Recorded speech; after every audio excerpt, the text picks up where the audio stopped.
বাংলাদেশের প্রধান নদ-নদী এবং কিছু নদ-নদীর উৎপত্তি স্থল। পদ্মার উৎপত্তি স্থল হচ্ছে হিমালয়ের গঙ্গোত্রী হিমবাহ, মেঘনার আসামের লোসাই পাহাড়, ব্রহ্মপুত্র তিব্বতের কৈলাস শৃঙ্গের মানস সরোবর হ্রদ, কর্ণফুলী মিজোরামের লোসাই পাহাড়, হালদা খাগড়াছড়ির বদনাতলী পর্বতশৃঙ্গ, মহানন্দা হিমালয়ের পর্বতমালার মহালধিরাম পাহাড়, মাতামুহুরী লামার ময়ভার পর্বত, করতোয়া সিকিমের পার্বত্য অঞ্চল, সাঙ্গু আরাকানের পার্বত্য অঞ্চল, গোমতী ত্রিপুরার পাহাড় থেকে উৎপত্তি হয়েছে।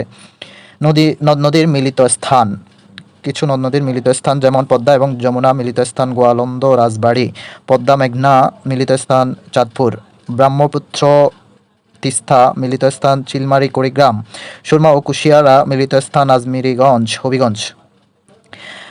পদ্মা যমুনা মিলিত হয়ে নাম ধারণ করে পদ্মা, পদ্মা মেঘনা মিলিত হয়ে নাম ধারণ করে মেঘনা, ব্রহ্মপুত্র ও তিস্তা মিলিত হয়ে নাম ধারণ করে ব্রহ্মপুত্র, সুরমা ও কুশিয়ারা মিলিত হয়ে নাম ধারণ করে কালনী, বাঙ্গালী ও যমুনা মিলিত স্থান বগুড়া নতুন নাম ধারণ করে যমুনা, পুরাতন ব্রহ্মপুত্র ও মেঘনা মিলিত স্থান ভৈরব বাজার নতুন নাম ধারণ করে মেঘনা, হালদা এবং কর্ণফুলী মিলিত স্থান কালুরঘাট চট্টগ্রাম মিলিত স্থানের পরবর্তী নতুন নাম কর্ণফুলী।